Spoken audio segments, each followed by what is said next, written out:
that relationship with the prosecutor or the circuit attorney in order to properly be able to protect and serve the people of a particular area. So I thought there was no better person to talk to with all of this happening in the news right now than Sheriff Marshak from Jefferson County. So we'll talk to him in just about 15 minutes, 10 or 15 minutes from now. So keep it here for that. And, of course, if you're watching on the cameras, you see that there's our third person in the room, as there is every Friday. It's me, it's Katie, and it's Gabe Pfeiffer. Hey. Fresh back from Hawaii. You know what time it is. Well, great to see you, buddy. How are you? Good to be here. And now it is actually good to be here. I mean, now Janet was telling me this whole thing. A week feels like not enough. Yeah. 10 days, now you're ready to go Just home. about too much. Oh, Yeah. my God. Right? David is like a 10-day vacation. David is like a month vacation. David's like unlimited vacation time. All the vacation. I am done with a vacation after like the 7th or 8th day. Yeah. I Okay. am done. I am like, did the things, slept in the hotel, had activity at the wazoo.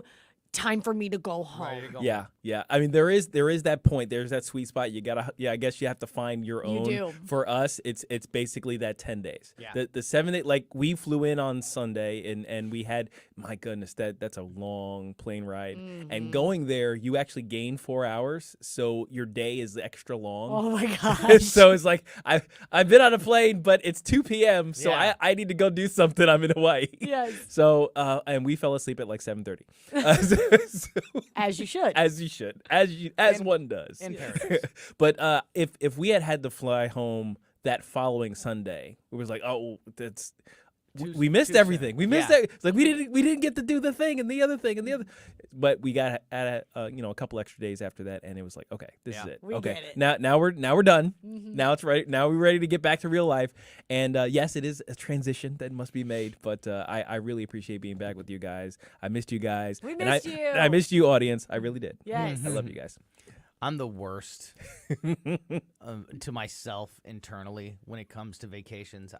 Gabe, I told you about this right before you left. For me, I get so excited to go on vacation, and I'm so happy and ready to go. And the second I step foot to the hotel or to the resort or to the area, whatever we're going to, the second I get out of my car, my brain automatically starts the countdown timer. Oh. Like, there's only 5 days left. There's only 4.5 days left. There's only 4 days left. You wanted to do this. You wanted to do that. You only have 3 days left. Oh, you have to go home in man. 2 days. That's painful. yeah. That's Oh, that hurts me. painful. That hurts Yeah, me to that's- hear. Man. I am Oh, all no. gung ho, like right up until we get there, and then my brain just turns into this like, you're almost out of time. You're almost out of time. You're almost out of time. But you enjoy the vacation still, though. Oh, like yeah, that doesn't absolutely. consume you, right? Like no, you still but it's hanging over my head the entire like time. looming. Like, hey, Oh, we only have 3 days left, and I really wanted to, enjoy this. And man, yeah. that is Oh, a really? tough. Oh, this is our last Tony day. just walking around Yeah. with the end of the vacation hanging over you like Yeah. that sword of Yes, Damocles. exactly. It's like, it's gonna kill me. Terrible. The end is near. The end is near. It's terrible. So like where I'm the most happiest is like the drive to the vacation. And that's it. That's the peak, Yeah, that's the peak. That's the Okay. peak. Tony. Because, Oh, boy. because until then, like the possibilities are endless. Until you get there, it's like the possibilities are endless. We got all this time. We got a week or whatever it is that we're staying. It's gonna be great. But the countdown clock starts the second you put your foot out. You're also a Christmas Eve guy, aren't you? No, No? I'm a Christmas morning guy. Christmas well, morning? we do both. We do both. No, but in that you love the anticipation. Of Oh it. yes. Yeah. Yes. You're all about the anticipation. It isn't so much the opening of the presents. It's Right. It's coming. It's coming. It's coming, coming. yeah. Yes. Right. That's So it, yeah, exactly. that's That- you too. you know Yeah, what? It's the same. That is, I think you have said that before. Like when you wake up on Christmas Eve, it's like, oh my God.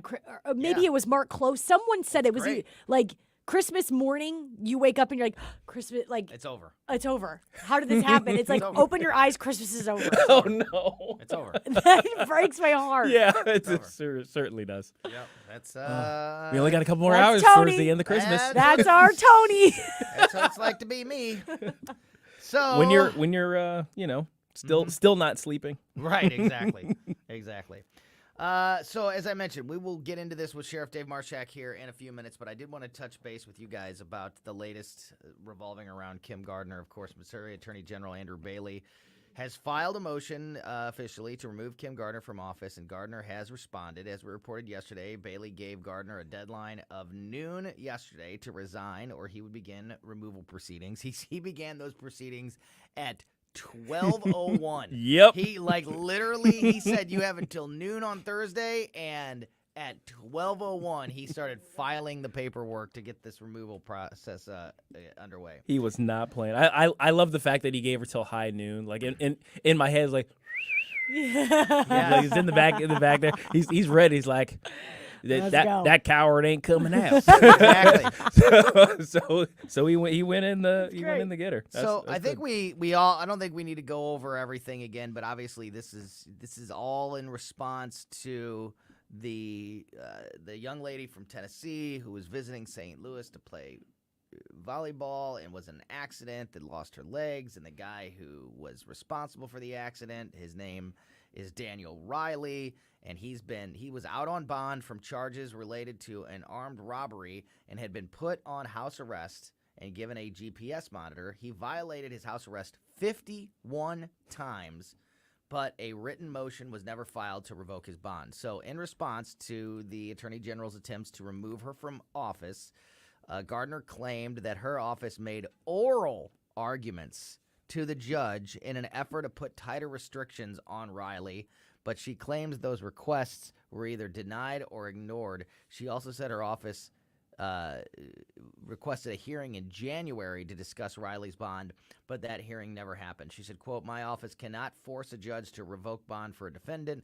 Gardner said she also defended Gardner also while she was doing that defended the assistant circuit attorney who was handling Riley's case. So this whole thing, and I know that Tim Jones, and we'll talk to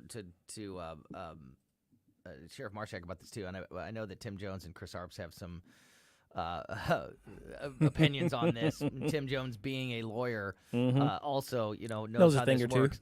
But yeah, she made oral requests and oral arguments to the judge to put tighter restrictions on Riley is awfully convenient because it was done orally. There's no record. Well, except there are stenographers. There are people whose job it is to record everything that's said inside a courtroom. And I think somebody from the Post-Dispatch even, I think, went and looked at those records, and there is no indication that there were. So if these requests were made, it was maybe to the judge while they were on their lunch break, and they were all standing in line at like the hot dog truck or something like that. I don't know. It wasn't casual. It wasn't in a courtroom. It wasn't. Yeah. It wasn't paperwork. It wasn't in a courtroom. It wasn't in an official capacity. Everything she just said there is a lie. Yep. I think it's interesting whenever I watch this press conference, it was like there was a lot of hooting and hollering and yelling in the background of this press conference. And I'm just thinking, who actually supports Kim Gardner? I mean, like there were people there like, yes, girl, like amen and stuff like that. And I'm like, but who is happy to have Kim Gardner talking? That's her hype squad. Read that. Okay, read hold that. on. That's my show prep. Scripted moments from Kim Gardner's press conference. Scripted? Well, that's what I wrote as my. Oh, wow. You are going exactly where I was going. Tell me that. Exactly where I was going. I wrote that. That's the little headline I wrote for myself on this piece of my show prep. Scripted moments from Kim Gardner's press conference. Did you see it, Gabe? Did you see the? We all read the transcripts, but did you see the actual video of her press conference? I mean, I got a couple of seconds of video. I just saw her walking up. I thought it was going to be the regular thing. It was like she was a preacher at church. Yes. Oh, yeah. gosh. Mm-hmm. She would say something, and the crowd would be like, yes, amen, amen. We're like, That's what? wild. They were so obviously planted.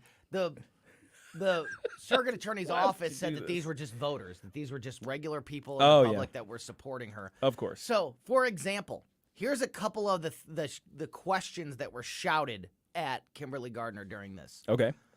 Can you stop the race harassment?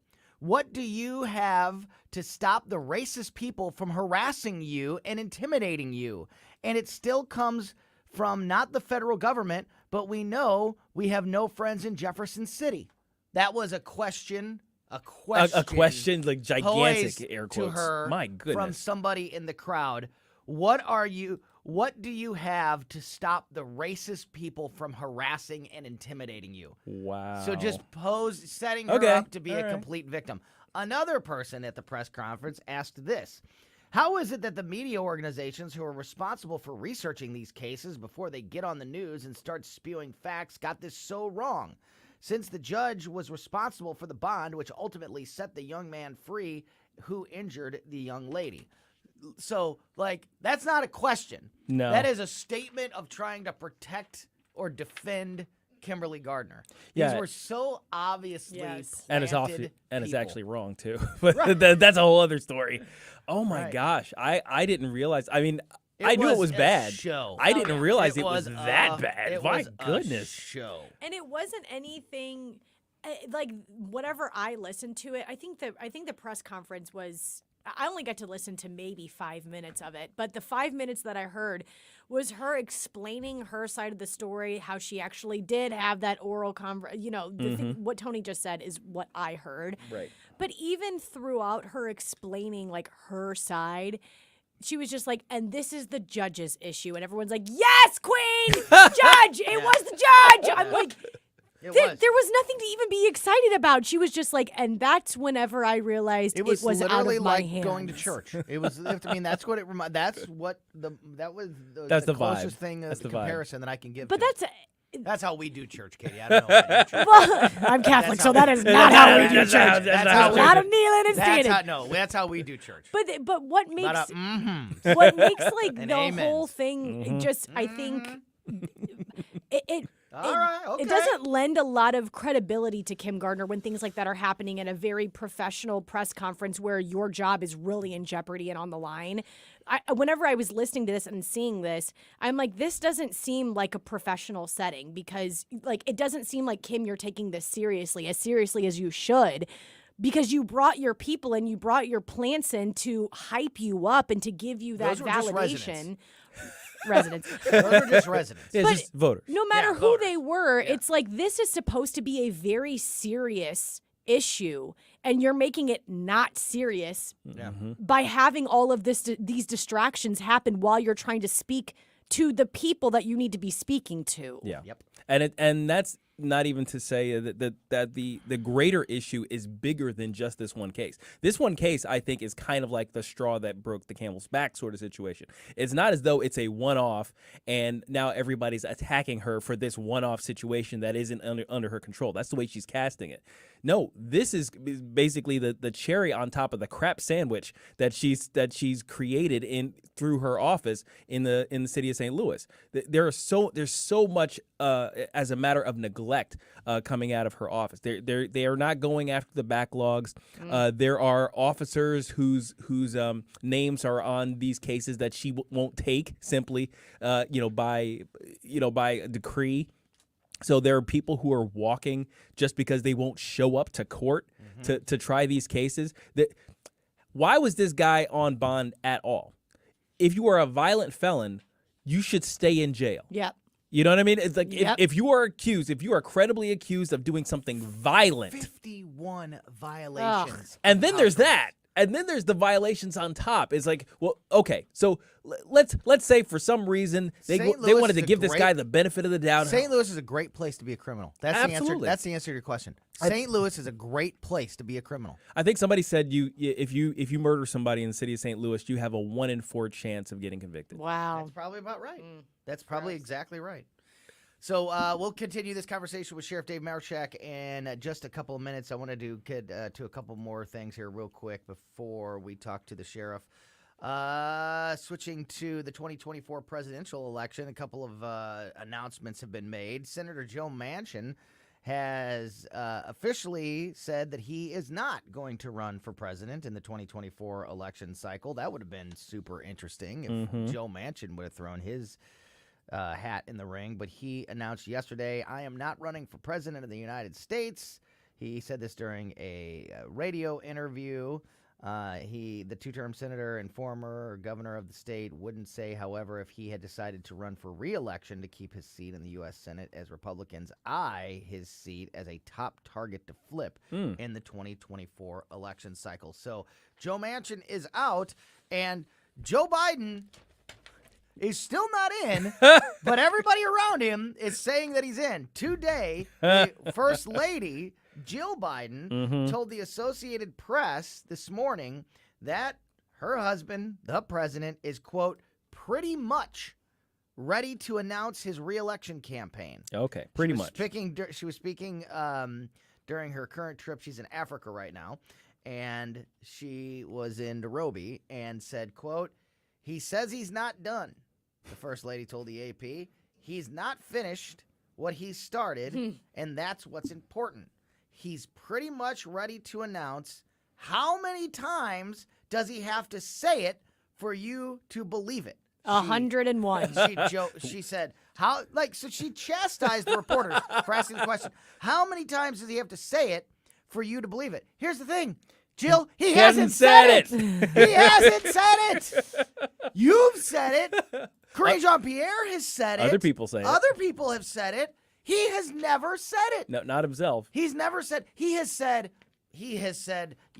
I think I'm going to run, or months ago, like right now, that's my plan. But he's never officially announced that he's running for president. So when she mocks reporters for asking and says, how many times does he have to say it before you believe it? Once. He has to say it once, Jill, and then we'll believe it. He hasn't said it once. He hasn't said it once. So, man, I don't know what he's waiting for. Well, at this point. Well, the reason Joe Biden walks so funny is because he got about a dozen hands up there. Okay, he's an absolute. Hers is one of them. He's an Hers absolute. is one of them. He's an absolute puppet. Yeah, that's a fact. Hers is one of those hands. So, that's why he walks the way he does. Yeah, why are falling up the stairs? Falling upstairs. Like, what are we doing? or was it down the stairs this time on Air Force One? Was it down the stairs? He had to make it even. So he fell up once. Now he got to fall down the other. Yeah. So what? But seriously, if they're so frustrated with it, like, oh geez, you guys, why do you keep asking this question? How many times do we have to answer it? Why not just say it then? What are they waiting for? What's the hesitation? I don't know. No, it's just the way they talk, I think. I don't actually think that they believe this stuff that they say. They always say stuff as though Do you believe he's going to run? I think they are waiting for something. Right, I'm not sure. I agree. I'm not sure exactly what are they waiting for? I'm not sure exactly That's what. I can't figure out. One successful moment. They're waiting for one win. One tiny win to just rule them all. Just a little bit of wind in their back. Just something. No, I think it's like one of Karine Jean-Pierre's things. She always says, "We've said this before" when she's answering a question. It's like, no, you've literally said nothing about this subject. This is the first time anybody has asked you a question about the subject. So when you start the sentence with, "As we've said in the past," like we keep saying about this, you said nothing yet. You never said There's it. nothing. So No.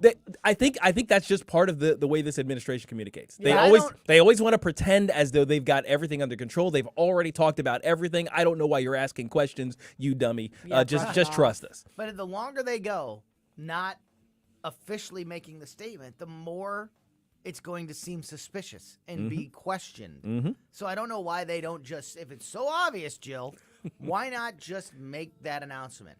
Like you said, Gabe, they must be waiting for something. What are they waiting for? Maybe Katie's right. Maybe it's one opportunity to piggyback off the success of something. Yeah. If that's the case, he will never. He would announce never it. He will never get that opportunity. Or they're waiting for their Manchurian candidate Yeah. to finish cooking. All right. We are going to talk to Sheriff Dave Marshak, the sheriff of Jefferson County, here in just a moment, get his thoughts and insight on the Kimberly Gardner situation. Specifically, I want to talk to the sheriff about how important it is to have that relationship with the prosecutor or the circuit attorney when you are leading a police force, as he does, in order to properly do your job and keep the citizens of your area safe and protected. So very much looking forward to that insight. We also, Katie, remember Joy Behar blaming the people of East Palestine for the train wreck. Did you see this yesterday? I heard about Joy it. Behar blamed the people of East Palestine for the train derailment that happened in their community. It was their fault. Well, some of the people in that area have fired back at Joy. Get her. And we'll get into that and more when we continue the show here on Colombo and Katie. Don't go anywhere. You're listening to 101.9 and 94.1 News Talk STL.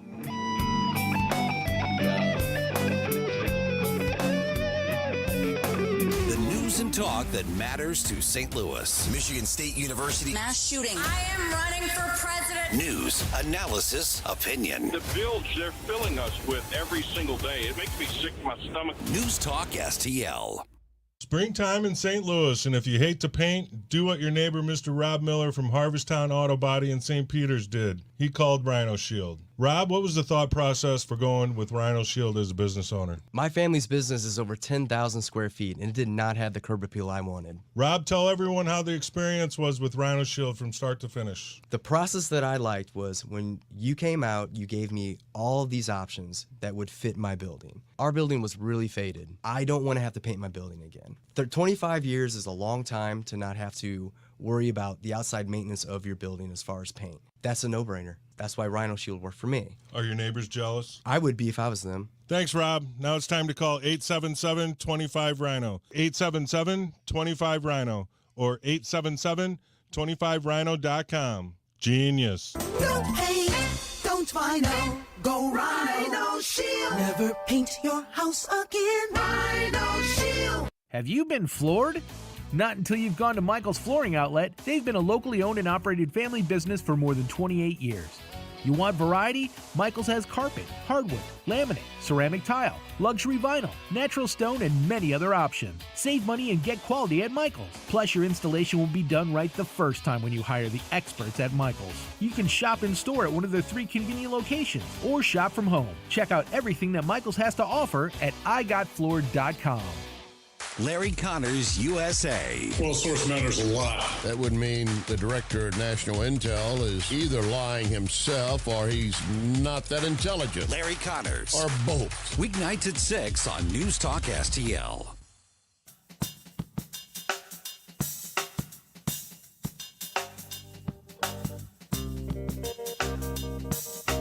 I put my heart and soul in the air. My mind and body exists to please you.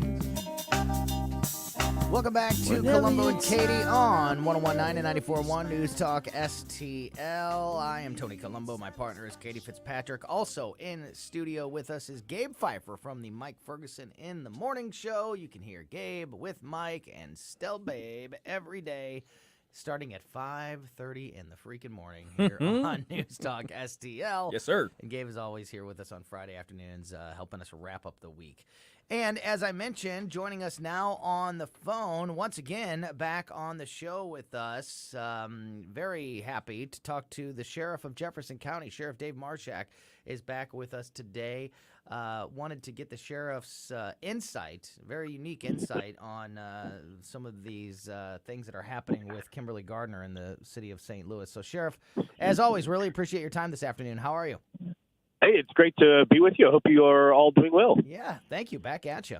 And I'm sure that you are very happy that you are not directly dealing with this situation and Kimberly Gardner. Train wreck. Yeah, but I wanted to specifically ask you just to kind of get some insight, because I don't think, even even people that are fairly engaged with the news and politics and all of that stuff, we don't know exactly how things work behind the scenes or exactly, the nuts and bolts of how a system works.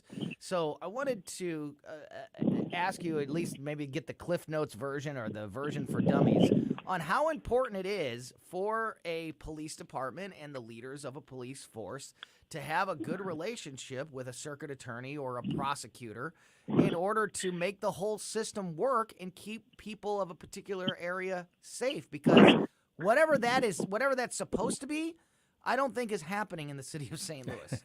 So no, it's not. You're 100% correct in your assessment. And the fact is, for successful outcomes, to have a decrease in law enforcement, or correction, to have a decrease in the amount of crime, or at least sustainable level, it takes a cooperative effort among many different partners. And I will tell you that the most successful communities in the St. Louis region right now, their success in part is attributed to the fact that their law enforcement leaders work in concert with their prosecuting attorneys. That partnership has to have a couple of different things. Number one, there has to be open, honest communication between the police departments and the prosecuting attorney's office, because so many cases require that communication back and forth. And I'll give an example.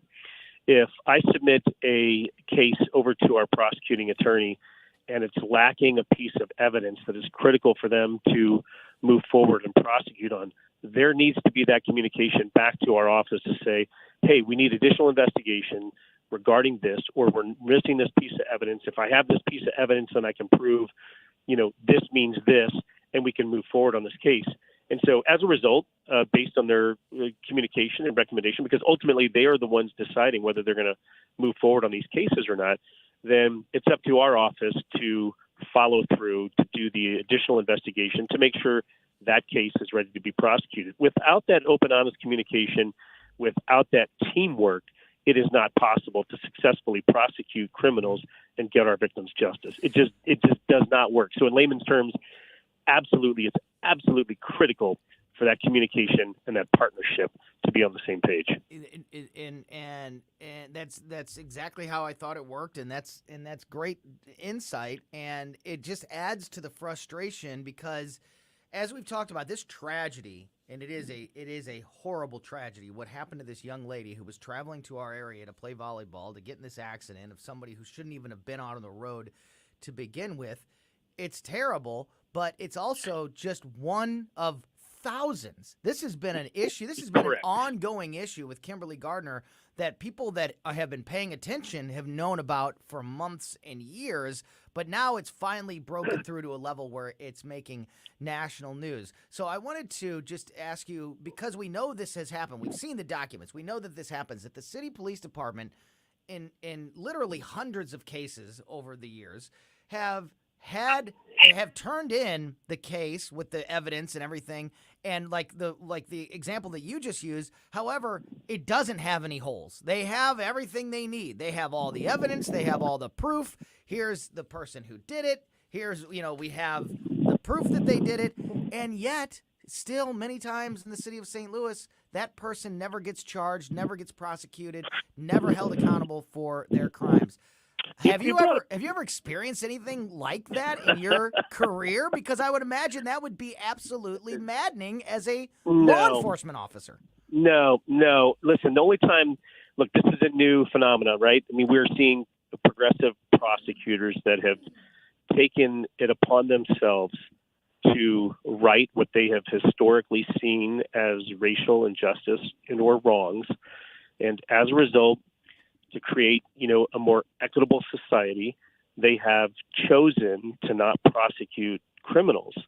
That's what's going on here. So to answer your question, number one, I've never seen anything like this. And this is why law enforcement across their country are scratching their heads. But you have to keep in mind that what's interesting is you made a couple of good points. One, this has been the catalyst to start the conversation, because historically, Tony, you and I could not have this conversation without appearing as racist. And this is a broader conversation of, what do we expect in terms of criminal justice? The media, the mainstream media, has jumped on this to the extent that you and I don't really have to talk about this anymore. But what we do know is that there have been thousands of victims created as a result of lack of prosecution. And that leads to look, this is just one example, as you brought up, but there are thousands of cases. Many of young African-American men have been murdered on the streets of St. Louis.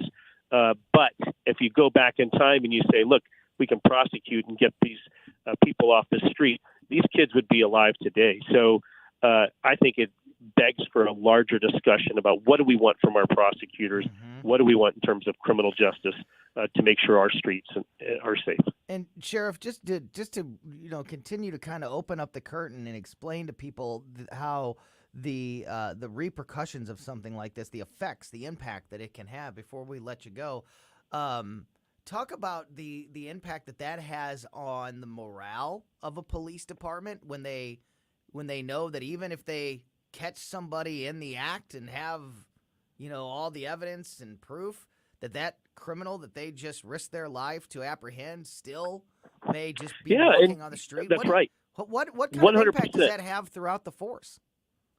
Look, I will tell you that I've hired a number of police officers from St. Louis City, and when they come to our county, they appreciate. As a matter of fact, I just saw one of the local stations did a story on St. Charles County. They have the same situation. They're hiring police officers that want to know that if they are risking something, they are doing it for a community that appreciates them. And when they feel like there's a lack of trust and a lack of support from everybody at every level, look, it gives them a lot of reasons to question why they're risking their personal safety for a community that doesn't appreciate them. I will tell you this. We all know, and this is widely recognized, that a small group of people commit a large portion of the crimes. We need to hold those people accountable regardless of their race and keep our community safe by doing that. And you'll see, look, the St. Louis City chief, I haven't met him yet personally. I'm sure I'm going to come across him here soon. You've heard him speak several times. He also recognizes that it's a small number of people, whether juveniles or adults, that are committing these crimes. Let's hold them accountable. And it doesn't mean that we can't do diversion programs. It doesn't mean that we can't incorporate a number of different programs for long-term success, but we have to get a grasp on this. Sheriff Dave Marshak from Jefferson County, as always, really appreciate great insight, great information, and I think information that people really need and is really helpful at a time like this when we're dealing with something. Hey Tony, Tony, this will be interesting. Do you have a side bet on whether the Attorney General is successful in removing her? You know what? After dealing with Sam Page and literally moving my family because of Sam Page and because of the school districts in my area, every time I think that an elected official is going to be held accountable and lose their job, they never do. So I wish him the best. I support this movement completely, but I'll believe it when I see it as far as actually removing her from office. We are on the same page. There you go. There you go. All the more reason why you got to vote, people. Make your voice heard at the ballot box, because this is how these people get into these positions of power. Sheriff, really appreciate the insight. As always, my friend, stay safe, and we look forward to talking to you again very soon. Thanks so much. That is Sheriff Dave Marshak from Jefferson County. Gabe, great He's exactly stuff. right. I mean, oh my gosh, what a perfect that's exactly what I wanted to have him on for. That was the insight that we needed. Yeah, to how that process works. If Kimberly Gardner is not working with the police department to convict criminals, then the police can't do anything about it. They can't. The police could be out there on every street corner stopping every crime in St. Louis, but without the cooperation with Kimberly Gardner's office or a prosecuting attorney or whatever it is, depending on what area you're in, criminals don't get charged and they don't pay the price. I couldn't imagine, and I kind of put myself there a while ago, thinking about this whole Kim Gardner thing when her little list of no-go officers came out. I put myself on that list because I wanted to. Okay, what am I doing? What are you doing? What am I doing if I'm on that list? Risking your life for no reason. And just for you people out there to kind of grasp it, just think about whatever it is that you produce in your job. And every time you produce it in your job, your boss balls it up and throws it in the trash and then tells you to go back and do more. Just imagine, if your job is to produce podcasts, you put all your effort into producing a podcast and it never airs. It goes not even on a shelf. It goes in the trash. Mm-hmm. Your job is flipping burgers, every time you put a burger and fries, hey, that's a great meal, ready to go. Yep. And your boss just Throws it in the trash. throws it in the trash. Because we don't accept meals It's a from good you. visual. We don't accept meals from you. Go Yep. do it again. Yep. And go do it again. Yeah, keep doing it, but know that we're never going to serve it. Now add the complication that doing your job risks Risk your your life. Yep. Right? Yep. So why would I do anything? Why would I would feel some kind of way about not, protecting Right. the community that I've sworn to serve, but at the same time, it's like why am I putting my body and the life of my family in the on the line for to capture this criminal who's going to be out on no bail with an ankle monitor or something like that, and he's going to go and hurt somebody else. Right. What do you think of the comment that he made about until this made national news, until this was in the national spotlight, him coming on this show and talking to me specifically would have, in criticizing Kimberly Gardner, we would have just been labeled as racist. Oh, you cis white males can't talk about anything. Yeah, exactly. Exactly. Like I feel sorry for you. And then guys, it just by the cuts way. off then the discussion's over. Well, because this false straw man defense is just put out there, like, oh, here's a couple of white guys talking about a black circuit attorney because they're just racist. You just hate the black girl magic. Yeah, it's disgusting. But that's the thing, and it speaks to one of the questions that kind of came out during that you mentioned it during that press conference. It's like, how are you dealing with all of these racist attacks, right? Yeah. Like that's the way that you that's the shield. That's the way you throw up your defenses against any criticism about your performance. Right. We couldn't when you don't have a real defense. When you don't have a real defense, we couldn't criticize Barack Obama because he was black. We can't criticize Kim Gardner because she's black. We can't criticize Cori Bush because she's black. And they're women. That you got to add some of these because all of the what is it, the progressive stack of grievance mongers. They got to have all of their identities in a row. You can't criticize Karine Jean-Pierre even though she's pretty much the worst press secretary ever in the history of ever. Because she's a black gay You're female. either racist or homophobic. Yeah, exactly. You can't be critical of her because she's bad at her job. Right. It has to be because you're racist or homophobic or misogynistic. Even though they know that she's bad at her job. That's the thing. It's like, even though she's you also empirically know bad at her job. she's bad at her job. Y'all know. It doesn't make any sense. There's no way that you don't know. We have to talk to Steve Templeton and get the weekend forecasted in just a minute, but I wanted to, because Gabe is now with us every day. Yep. Wanted to get your thoughts on this because this is a topic that you and I have talked about a lot. So we'll be able to elaborate on this maybe next time, but I want to get your thoughts on this because it's a headline right now. Sure. A growing list of cities across the U.S. are looking to set up reparations programs for black residents and using COVID-19 relief funds to pay for it. There it is. I knew it. At least 10 cities and states and counties that have recently considered initiating some sort of reparations program, or at least 10 cities, states, or counties have recently considered initiating some sort of reparations program, and some have indicated that they plan to pay for it with COVID relief funds. Here's a couple examples. Providence, Rhode Island has already dedicated $10 million in pandemic relief money towards creating the Providence Municipal Reparations Commission. Officials in Shelby County, Tennessee, which includes Memphis, will vote next week on whether to spend $5 million in pandemic relief money to study the possibility of a longer-term reparations program. Critics argue using the funds from the American Rescue Plan to bankroll social justice initiatives is a misuse of federal taxpayers' dollars. What? Duh. But, What? of course, that will never be the way it's reported. Your thoughts, because this is a topic that you and I have had many great discussions on. What do you think? Well, grifters are going to grift, right? That's kind of how it works. And the pandemic money is some of the most corrupt money the government has ever spent. I mean, if you look at how much money is completely unaccounted for, or can be directly attributed to fraudulent applications and fraudulent uses and stuff like that, pandemic money outstrips any government program in the history of ever. Don't you see now why they love the pandemic so much? Oh, yes. Because how much freedom it gave them, how much power it gave them, how much money it gave them, how much freedom it gave them to do Anything. Anything. I mean, are you kidding me? Right. We are talking about using millions and millions of pandemic relief money to set up reparations programs. Actually, let me correct What you. in It's millions and millions of created money. How do they have It's anything like to do with each this, other? This money didn't exist, so they Right. created it. Right. So that's the thing. It's not real money to them. You know, all the zeros, nobody had to work for that. It just exists, Yeah. right? Yep. So they say, okay, this money exists, and that's the way they're trying to get this, because it answers the question, well, who's going to pay for it? Yep. Well, technically, We printed it. we printed the money. We already got it. We already have it. We already got it. It's already been sequestered essentially Yeah. from other uses. So then you could say, well, consider this then a pandemic relief for minorities, right? So that's how you answer the Yeah. well. How do you pay for your reparations? They don't even stretch to that. They don't even try that hard anymore.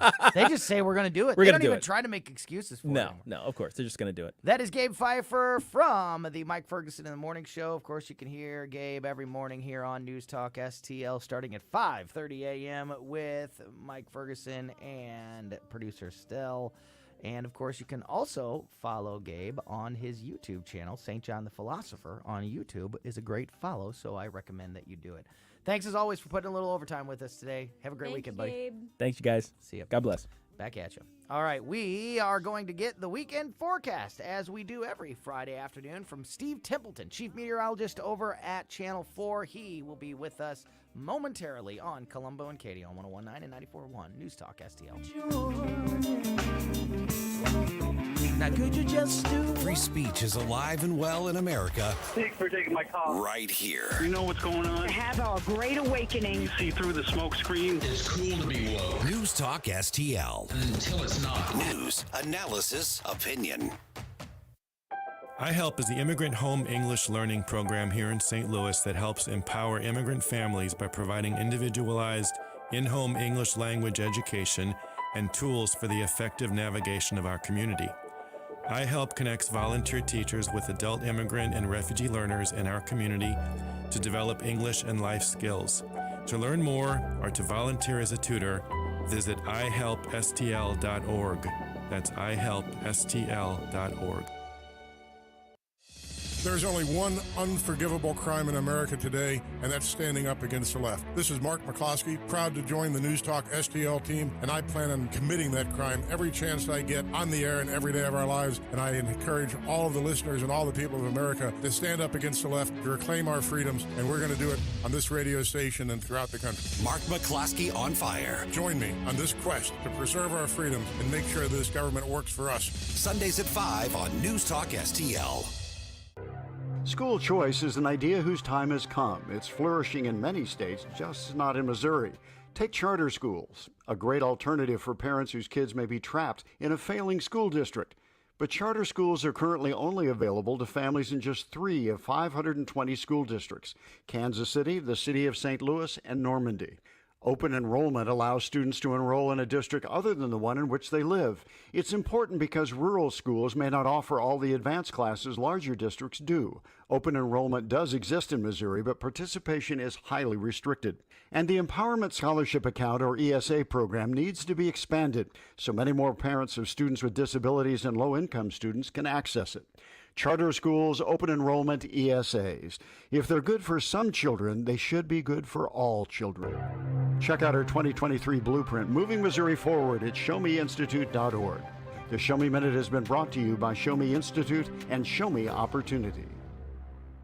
St. Louis's new choice for conservative talk. What can we do to drain the swamp? Live and local. At some point, do we just let the dumb ones weed themselves out? Our modern society has been keeping dumb people alive for a long time. This is News Talk STL.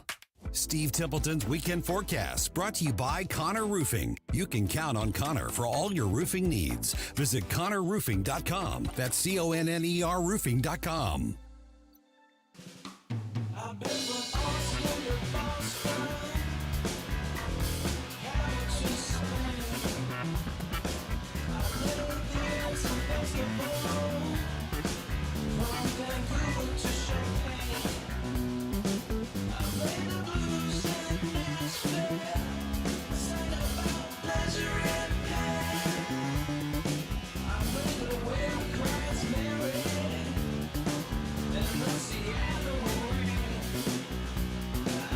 Welcome back to Colombo and Katie on 101.9 and 94.1 News Talk STL. Hold on, let this part play right here.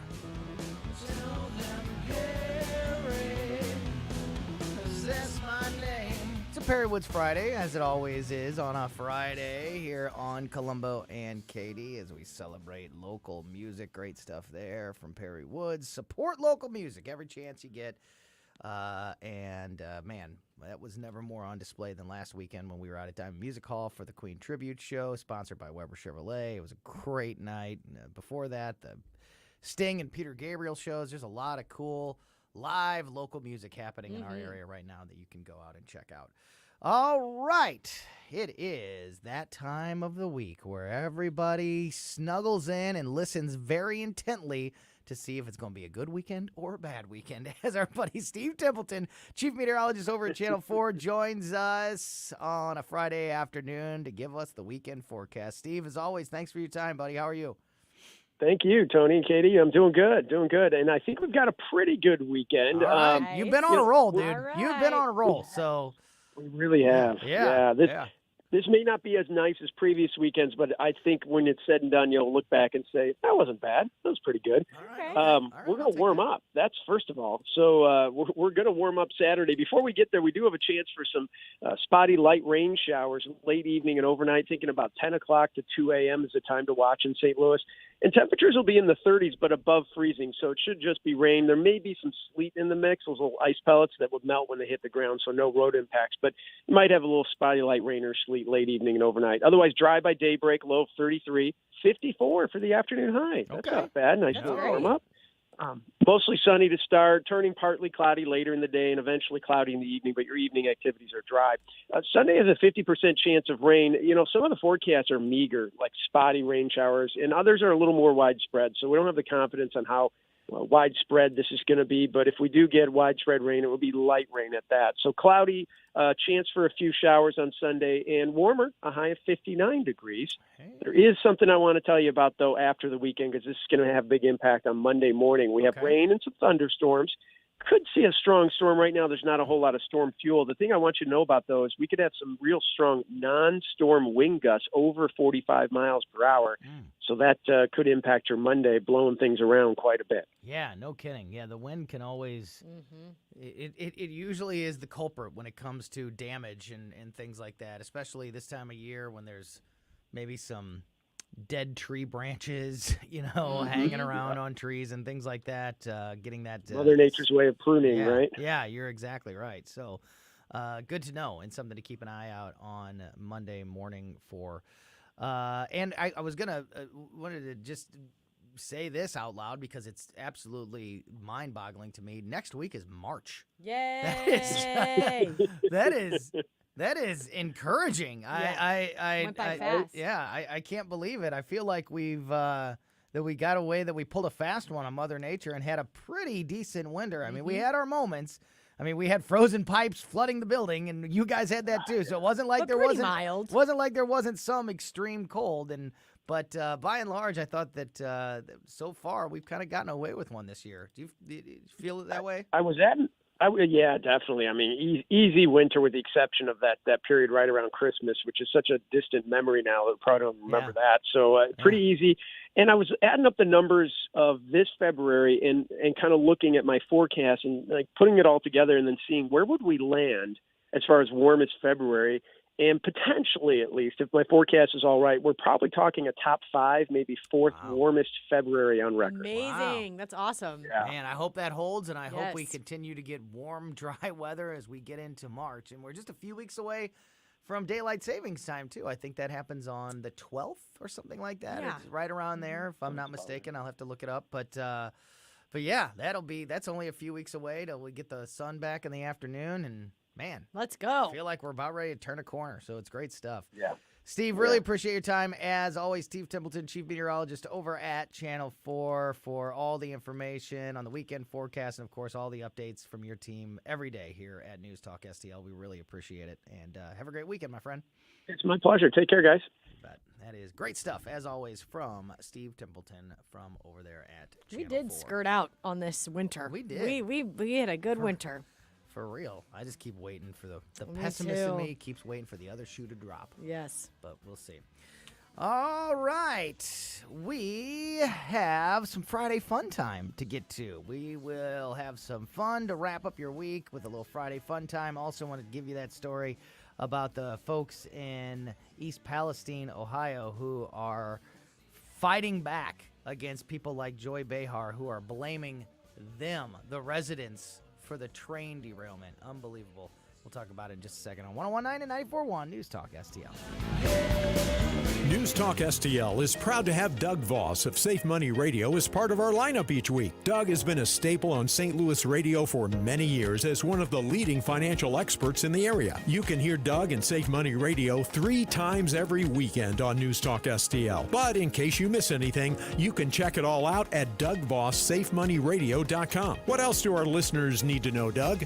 Simply put, I focus on helping pre-retirees and retirees build, preserve, and protect retirement assets, and I've been helping my clients solve their insurance and financial needs for the past 33 years. I also strive to educate my clients on how to prepare for retirement, minimize the impact of market volatility on their assets, and deal with the challenges of increased longevity. Call me today at 844-676-SAFE. That's 844-676-7233. Doug Voss is a registered representative. Securities offered through DHL Securities LLLP, member FINRA and SIPC.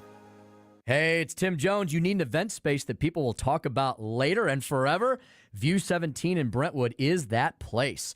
Perfect for corporate, private, or even public events, View 17 is ultra modern and fully broadcast ready for live streaming your event. And get this, all tech rentals are included in the rental fee. View 17 on the 17th floor of the old U Club Tower, like no other event space in the area. What a view. Check it out right now at VUE17.com. VUE17.com. I might even see you there. News, analysis, opinion. What China did was completely unacceptable and a real threat to American sovereignty. We're a nation now that has abandoned sovereignty. We do not know the origin of any of these objects. This is News Talk STL. Shooting down a balloon. What's gone on in the last 10 days has been nothing short of craziness. It's a violation of national law. It's our airspace. The southern border is no longer enforced. Look at how China could fly a spy balloon over our country. What's next? 101.9 and 94.1 News Talk STL and NewsTalkSTL.com. KLGY HD3 Clayton, K270BW Bellefontaine, KNBS Bowling Green. This is News Talk STL at 101.9, 94.1, and always streaming at NewsTalkSTL.com. Breaking news this hour from townhall.com. I'm John Scott. Tensions over the war in Ukraine flaring up at meetings of finance ministers from the group of 20 leading economies taking place in India. We are also witnessing rising geopolitical tensions in different parts of the world. Indian Prime Minister Narendra Modi touched on a sensitive topic in his speech in the G20 host city of Bengaluru. Those tensions boiled over in meetings between G20 financial chiefs, specifically over Russia's war in Ukraine. US Treasury Secretary Janet Yellen said the Russian officials at the conference bear the responsibility for the lives and livelihoods being taken in Ukraine and the harm caused globally. I'm Karen Chamas. Also at townhall.com, the Fed appears likely to keep raising interest rates after the latest report on consumer prices shows inflation still a problem. More from Bob Agnew. The Commerce Department says consumer prices rose 0.6% from December to January, up sharply from November to December's 0.2% increase. On a year-over-year basis, prices rose 5.4%. That's up from 5.3% annual increase seen in December.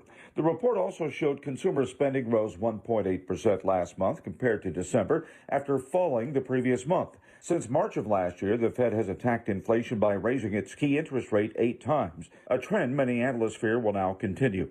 Bob Agnew reporting. California and other parts of the West readying for floods and blizzards from the latest winter storm to pound the U.S., while thousands of people in Michigan shivering through extending power outages wrought by one of the worst ice storms in decades.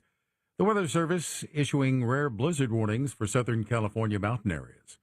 The Dow was down 341 points today. The NASDAQ lost 195. More at townhall.com.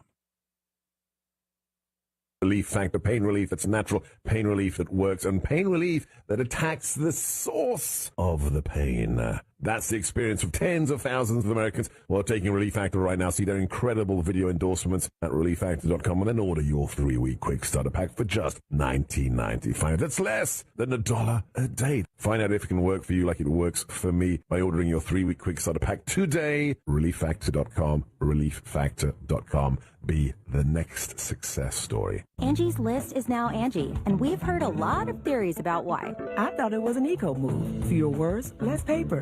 No, it was so you could say it faster. No, it's to be more iconic. Must be a tech thing. But those aren't quite right. It's because now you can compare upfront prices, book a service instantly, and even get your project handled from start to finish. Sounds easy. It is, and it makes us so much more than just a list. Get started at Angie.com. That's ANGI, or download the app today. The rancher accused of first-degree murder in the fatal shooting of an unarmed migrant on his property near the U.S.-Mexico border returns to court today. Prosecutors allege George Allen Kelly opened fire with an AK-47 on about 8 unarmed migrants, the court hearing in Nogales, Arizona. They may have identified a famous shipwreck. Experts say a chunk of weather-beaten flotsam that washed up on a New York shoreline after Tropical Storm Ian last fall is likely part of the SS Savannah, a ship that ran aground and broke apart in 1821, 2 years after it became the first vessel to cross the Atlantic Ocean, partly under steam power. The roughly 13-foot square piece of wreckage was spotted in October off Fire Island. They'll now work to identify it. Explorers have searched for the Savannah for over 2 centuries, but have not found anything they could definitively linked to the famous ship. I'm Rita Foley. Breaking news and analysis at townhall.com. Some changes in store for credit ratings. A low credit score can hurt your ability to take out a loan, secure a good interest rate, or increase a credit card spending limit. Some reasons for a low score are out of your control, such as unexpected medical debt or a lack of credit history. But credit agencies are working to improve access to credit by giving people more time to pay medical bills before the debt appears in reports and by removing other debt completely. They're also making it easier to count rent, utility payments, and other recurring bills, a boon for those who need credit the most. Keith Peters reporting. Germany's economy shrank by 0.4% in last year's fourth quarter, a sharp downward revision from its initial report that showed a decline of 0.2%. Investment in construction and machinery showing big drops in the final quarter. More on these stories at townhall.com. I'm John Scott.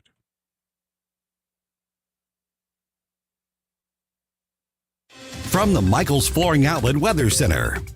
I'm News 4 Chief Meteorologist Steve Templeton with your first alert forecast. Late evening and a little past midnight, chance for some spotty rain showers. Maybe a little sleet in the mix there, but temperatures will be above freezing when that moves through. And again, very isolated.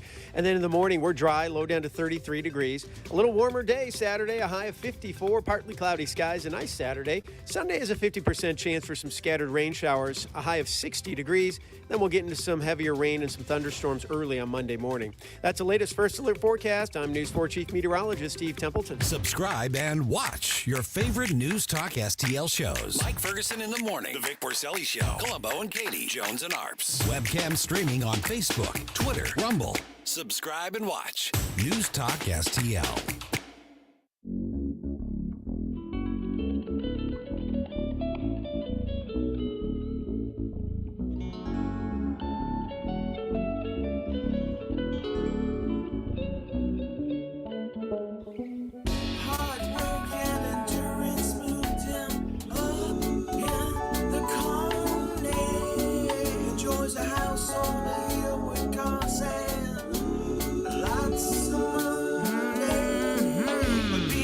Perrywood's Friday, every Friday here on Colombo and Katie. We play Perry's music because he's my second best friend in the world. My best friend in the world Estelle is James. I'm sorry, I ruined that. No, you're fine. Estelle Babe is close. Estelle Babe is way up the list. He is way up the list. But James, my son, who is today 6 years old. Happy birthday, buddy! James, the best rock star, the biggest rock star we know. Yes. James Colombo. Happy birthday, buddy. 6 years old. He's getting to be so big. And yeah, he is a rock star. He is a superstar. and he is my best friend in the whole world, and I love him, and it's his birthday is 224. That's what we always 224. 224. That's his birthday, and we are so excited. We're gonna have a great weekend. I was particularly listening intently to Steve's weekend forecast because we're having his party at our house on Sunday. Fun. And So fun. Yeah. Yay, James. Yeah, it's gonna be awesome. He's such a big kid now. His present, which I can't say because he might be listening, is something that's gonna be cool. And we're gonna definitely be able to shoot some video for our YouTube channel and have some fun snap. with. It's pretty cool. It's like a toy that I am looking forward to playing with. What? I will never forget. I will never forget the year that I got a Nintendo, the first Nintendo, for Christmas. Because a few nights before Christmas, I was in bed and had been for a while, but I'm an insomniac from the jump. I'm an OG insomniac that has, since I was a little kid, laid in bed wide awake for hours after going to bed. Oh, Tony. So even as a little kid. And I clearly remember laying in bed. I had been in bed for hours. I'm sure at that point my dad and my mom just assumed that I was asleep.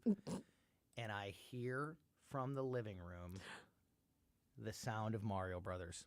The dun dun dun dun dun dun dun dun dun dun, and I hear boing boing, and I hear my dad playing the Nintendo. You're kidding. That we didn't have. You're kidding. So I was like laying in bed like, I'm getting a Nintendo, I'm getting a Nintendo, and I had to pretend like I didn't hear it. I'm like Spazzing out in 10 the years bedroom. old, right? Yeah. You know, like 10 years. that's I great. wonder what year exactly that was. Oh, that's great. It was in a particular house that we only lived in for about 5 or 6 years, so it had to be in that range. That makes me so happy. I want to say I was probably 10 or 11 at that time. Yeah, and I mean, I had a meltdown in the bed. Like, I love it. heard Mario Brothers. I heard my dad playing, and I was like, oh man. We have a Nintendo. What time is it? We have a Nintendo. What time is it? What time is it? So I feel like my dad did then. Like, I can't wait to give him this toy so I can play with it. I love that. I remember James being a little one when you brought him around. Yeah.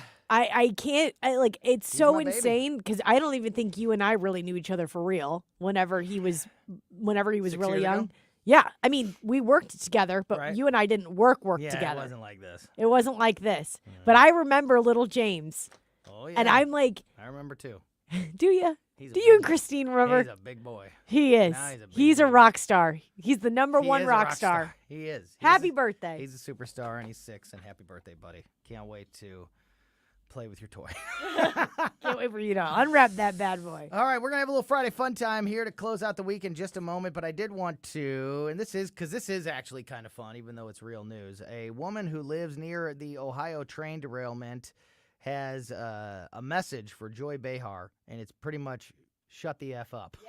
Because, as we mentioned yesterday, Joy Behar on The View pointed her little decrepit finger at the camera and said to the people of East Palestine, Ohio, this is your fault because that county voted for Donald Trump in the last 2 elections. How them voting for Donald Trump, who's not president, who hasn't been president for 2 years, could be the reason that a train derailed in their community and spread toxic waste and materials into their soil and air and water. How is that? No. How is that possible? No. View co-host Joy Behar facing backlash after she she did criticize East Palestine residents who had voted for President Donald Trump.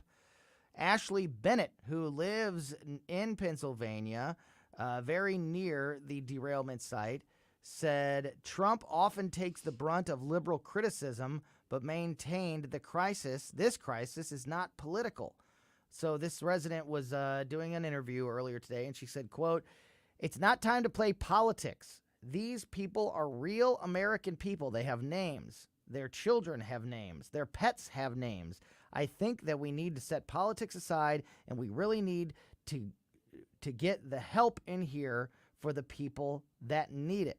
She went on to say, how are they allowing this to happen?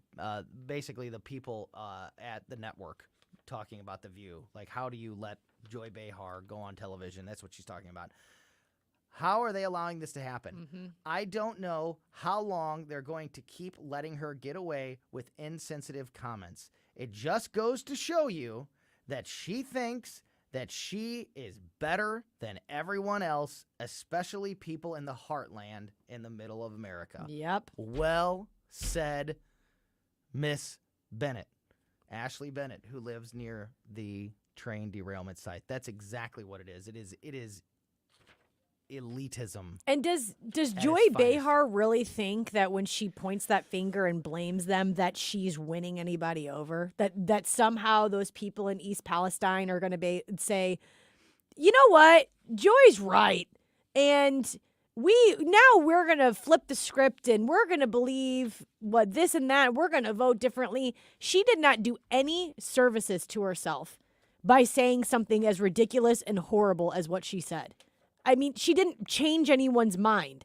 I guess I don't know if that was, I don't actually know at the end of the day if that's what she wanted to do. It's probably just an opportunity to bash Trump. Mm-hmm. But now you just made these people more PO'd. It's just she PO'd them off. She PO'd them off. She PO'd those people and off. they were already PO'd. Yeah, they were already PO'd off pretty good.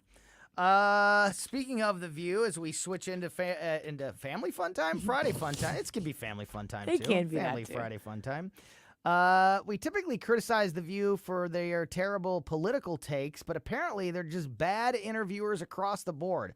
Did you hear about this thing with Liam Neeson? I did. Oh my I did hear about this. This is so wild. Funny. Actor Liam Neeson told Rolling Stone magazine that he, quote, wasn't impressed by The View after his recent appearance on the show and that he was uncomfortable with the segment.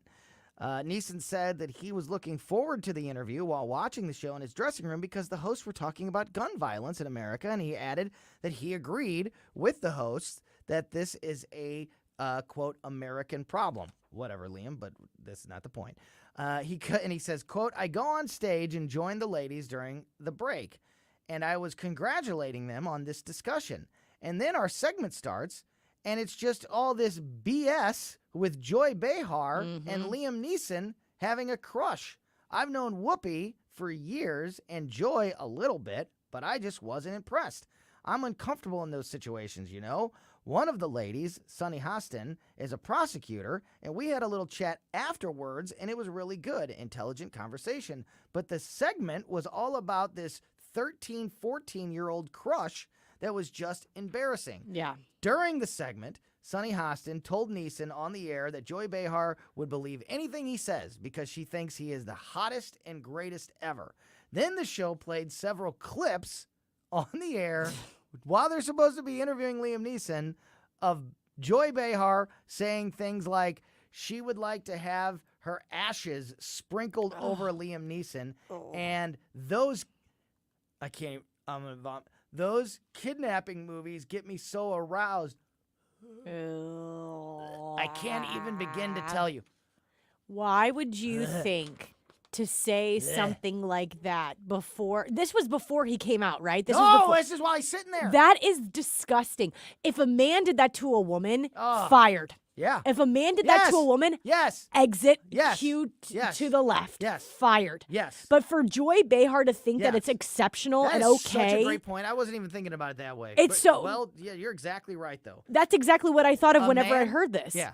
I'm interviewing a lady who's just done a movie, and I'm like, hey, that movie where you got kidnapped, man, that was hot. Yeah, I loved it. That was so aroused. Yeah. Well, yep. That's the end Goodbye. of your career. That's the end of your career. But it was just... And you know what Happy I have to fun say? This is actually That's a great point. This is wrong in this sense just because Joy Behar is so wicked. She's just a wicked person.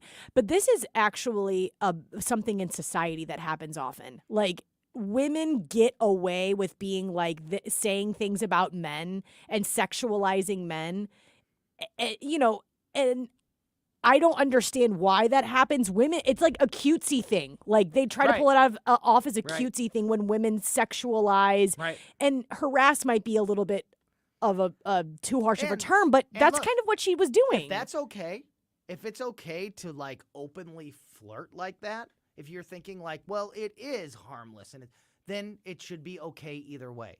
But if it it's would not never okay, be. right? If it's not okay for a man to do, then it shouldn't be okay for a woman to do. That's all. It's pretty simple. And how do you have the gall to be like, Liam? Yeah. Whenever I watch you kidnap people, like what makes you think that he wants to hear something like that? And he didn't. He He's obviously didn't, because he went right to an interview with Rolling Stone magazine and said it was terrible. This is awful. And called it BS. And embarrassing. Ugh. Yeah, and gross. Yeah. How much of the household chores do you do at the home there? Oh. Okay. Oh boy. It's either all or none. A lot. By that. A lot. Now my husband does have a set of chores that he does. Yeah. Absolutely. That's what we do too. We have a set of split. chores. Mm-hmm. But when it comes to like the cleaning of the inside of the home, I do a heavy. Well, check this out. Experts, whoever they are, experts predict that around 39% of all housework and caring for loved ones, I would imagine that is mostly like raising children, will be done by robots by 2033. 10 years. That's 10 years. 2033. wow. 39% of domestic housework and caring for loved ones will be done by robots by 2033. I'm okay. What do you think of that? I'm okay with the chores being done by a robot. I, in fact, just got myself an off-brand Roomba. I think David calls it like a Loomba or something. Like David has his own name for it because it's an off-brand Roomba. Yeah. But I did get that. I love Roombas. And it was wonderful. I love them. So the chores for the household, I would be okay having a robot That's do. a robot doing a chore. But That's what not, the Roomba is. But not taking Or care the- of the children. Or the Boomba. The Boomba. But not taking care of the kids. So I this- don't like that. According to this report, according to this study, the most likely chores to be automated or done by robots are getting groceries, shopping. I think that's the same thing. Household cleaning. Yeah, and I'm down. dishwashing, Mhm. cooking, ironing and folding, and doing the laundry. The cooking is sus to me. Yeah. I don't know about a robot mixing things up and then me eating it. It also says using services. I don't know what Using that services. means. That's one of the things on the list of things that they will do. I That's don't all know it says. Using services. I don't like that. I don't know. I don't know what that means. I don't know what that means either. Before we move on from this, David and I, this is just a discussion, that sometimes married people get into. Sure.